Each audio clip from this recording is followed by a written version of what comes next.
regarding possible military contingents in Ukraine, but this is one of the primary reasons for drawing Ukraine into NATO. Therefore, if any troops appear there, especially now during military operations, we proceed from the fact that these will be legitimate targets for their destruction.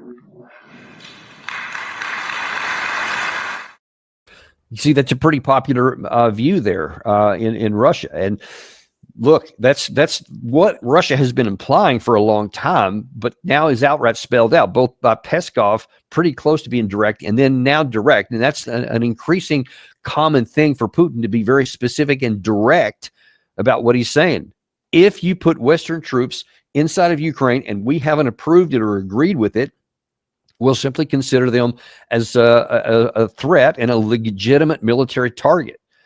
Others in Russia have said that before, but this is the first time, at least that I can recall, where Putin himself did. And again, you see kind of a growing confidence of Putin to be less diplomatic, or at least less uncertain in his language, so you have to read between the lines, and being very much prescriptive and directive in what he's saying.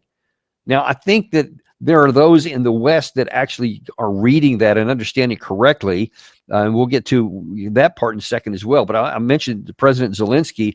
That memo has not gotten through to him. Here he is, I believe this was yesterday, just completely detached. If Russia wants the issues have said, which they have said, especially since June of last year, that it's going to be territorial concessions, that there will be no NATO, that there will be demilitarization and denazification. So there will be some significant reduction in the Ukrainian armed forces, according to the Russian side, or they'll keep fighting. Now, that's what has been said all up to this point. And then now, despite all of these comments that's been said this year, here's where President Volodymyr Zelensky is now. І маємо спільне розуміння щодо кількості української армії, як головної одиниці гарантії безпеки, кількості зброї для армії. Якщо чесно, після війни можна сказати, це rearming, тому що потрібно, ви розумієте, додаткова зброя, додаткові технології, і у вас повинно бути 100% наповнення технікою кожної з бригад. Тобто там багато питань, головне, що план є. Головне, що він підтриманий 26 країнами. Головне, що Сполучені Штати Америки разом з європейськими лідерами. Все це дуже важливі речі. Нам потрібні гарантії безпеки від Європи і гарантії безпеки від Сполучених Штатів Америки. З цим всі погоджуються і всі це підтримують. So you can see that Zelensky believes the words that that Europeans are saying. He believes the words that come out of Washington sometimes, because there's obviously a lot of mixed messaging that comes out of there. The President Trump and many members of the administration have, in just the last week or so, several times made comments that, yeah, we're willing to participate with security guarantees for Ukraine, and we may help in the air or something. Probably won't put any boots on the ground, but the Europeans say definitely they do want to put boots on the ground. Rhetorically, they say a lot of those things, and if you couldn't read some of the words that Zelensky had there, the translation on the bottom, he starts off by saying, well, you know, this whole issue of security guarantees to bring this war to an end, well, the best way to do that is to have a big Ukrainian military that is rearmed, and we've got a guarantee and a promise from 26 countries in Europe that have been willing to bring a bunch of things and specific things that they have claimed they're going to provide to us. But the issue is we have to be brought up to 100% of equipment, et cetera. All of that stuff is just categorically rejected by Russia. All of it. So getting back to the title I have of this video here, where I said, this is proof that the war will continue on. And this is one of the biggest ones right here. You see that Zelensky believes the words that he wants to believe from Europe. He believes the words that he wants to hear from Washington, and he doesn't believe the words that he hears out of the Russian side. Now, the Russian side, back to my power dynamic, has the power to enforce its view on the Ukraine side. The Ukraine, American, and European side collectively do not have the capacity to compel Russia to do anything. We've tried it all. We've tried economic sanctions. We've tried military power, etc. It hasn't worked. And yet you see if President Trump is the one guy with leverage to compel Europe and Ukraine into some concessions, the one decision maker to end the war on the Western side altogether is Zelensky. And he continues to just swim in this sea of unreality. He won't live on the ground of truth and what is demonstrably true on the ground. He rather stays in this area of fantasy. I mean, there's really no nicer way to put that. And listen, if he wants to listen to these words of the Europeans and whoever these 26 countries are, I haven't seen the list, whatever he's talking about, but I can promise you there is a limit to it. And in fact, Professor Michael Clarke was asked earlier today a pretty hard question, and he had a very unequivocal answer about what the Europeans would do.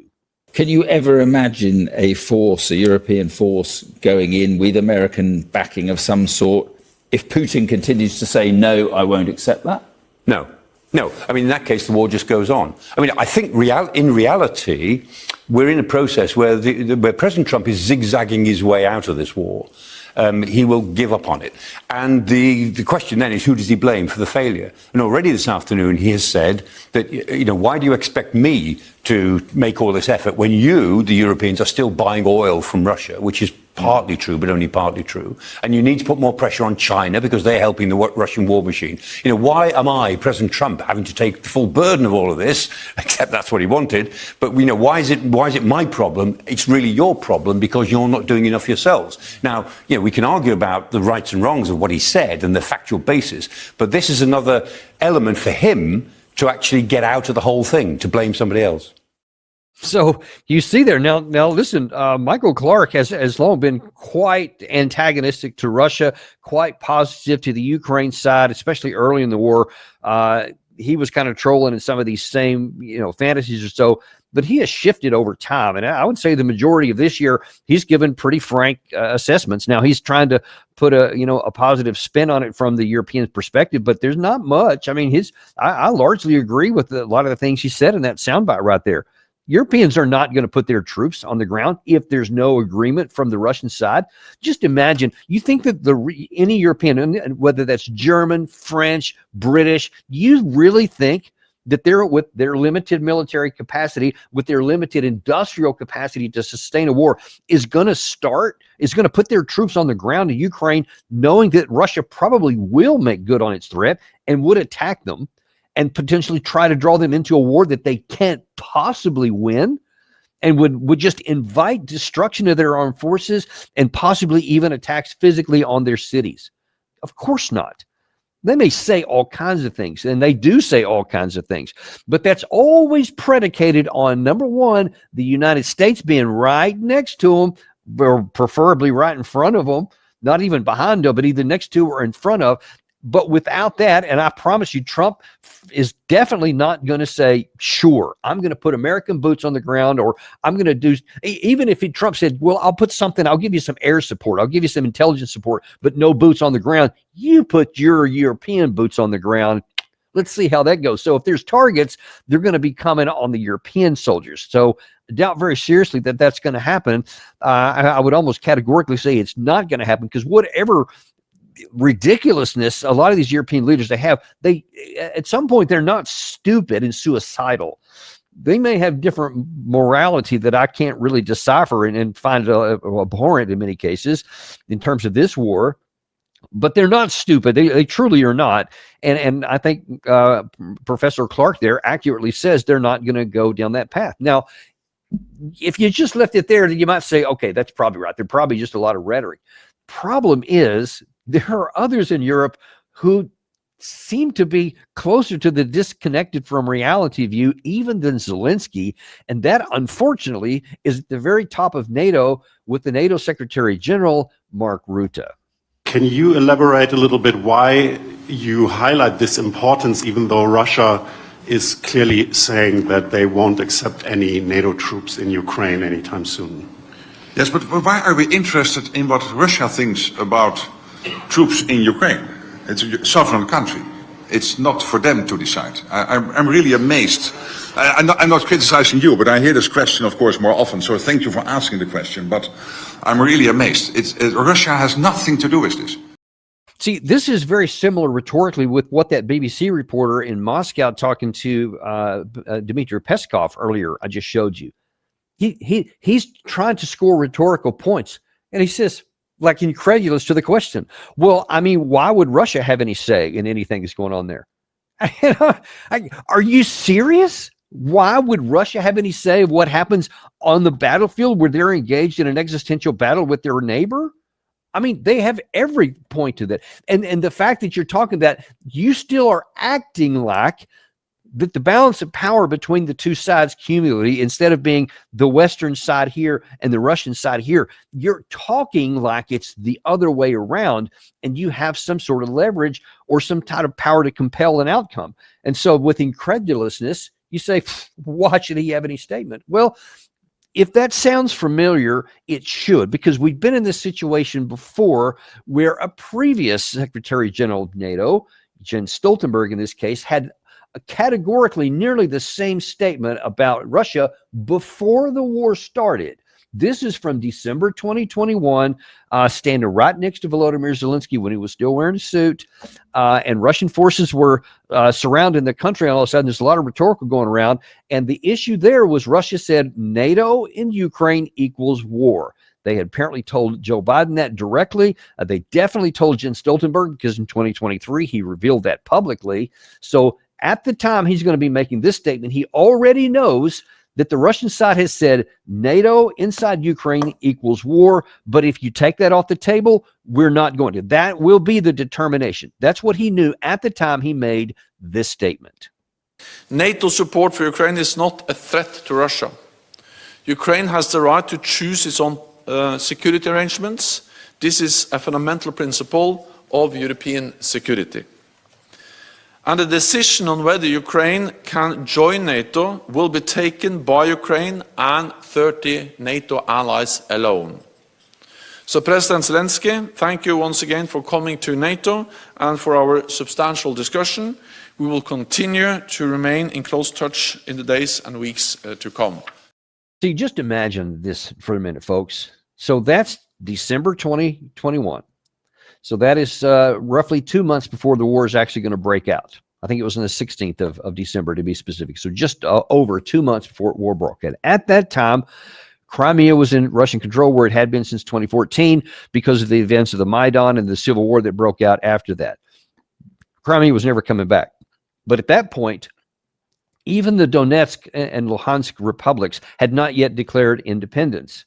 So they were part of that civil war that was continued on. It had been going on 8 years at that point, but they were still officially part of Ukraine.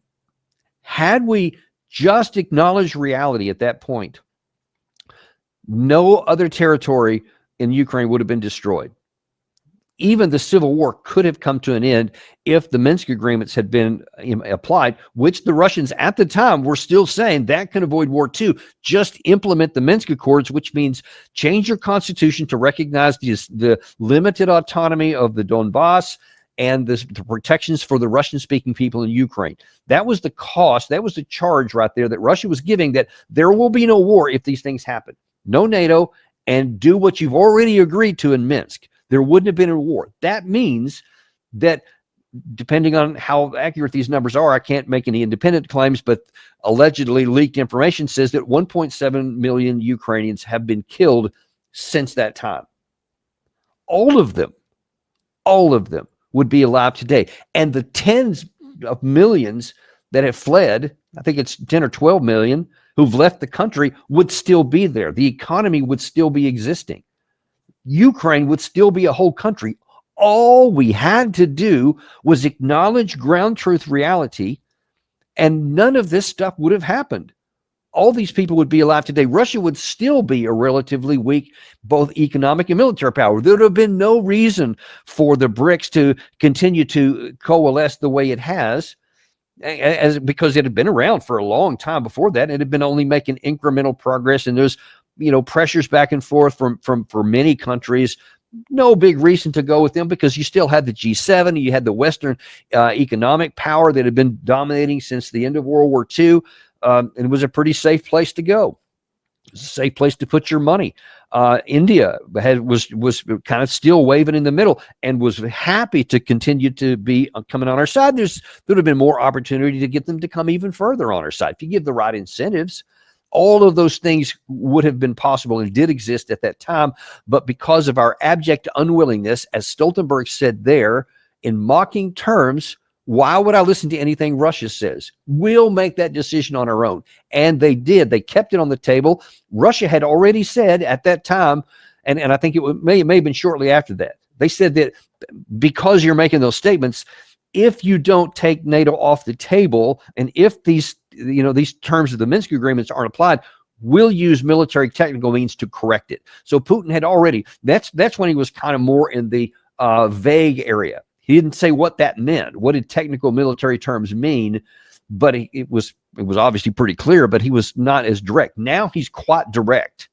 If you bring NATO troops into Ukraine without our permission, we'll consider them enemy and we will destroy them. He's straight up. And if you don't end the war on these terms that we have outlined here, then we'll continue fighting until we achieve all of our goals militarily. That's what Russia has said.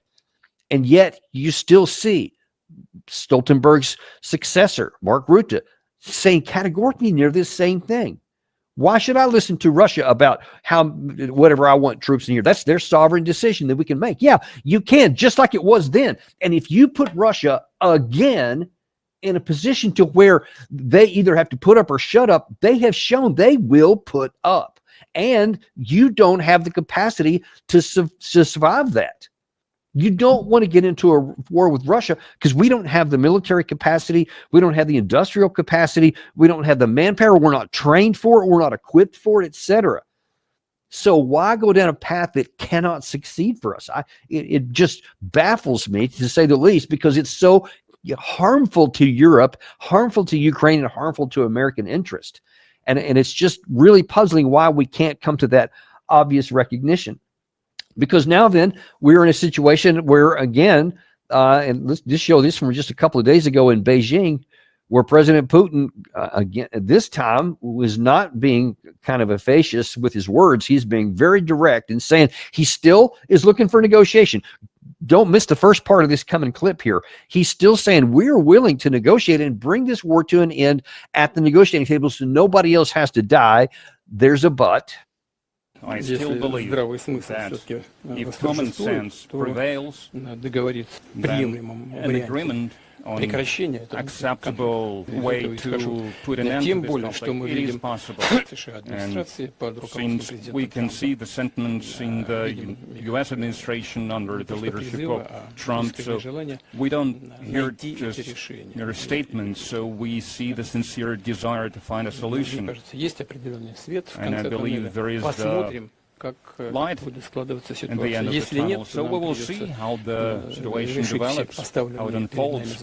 Well, if not, then we will have to accomplish our goals via military means.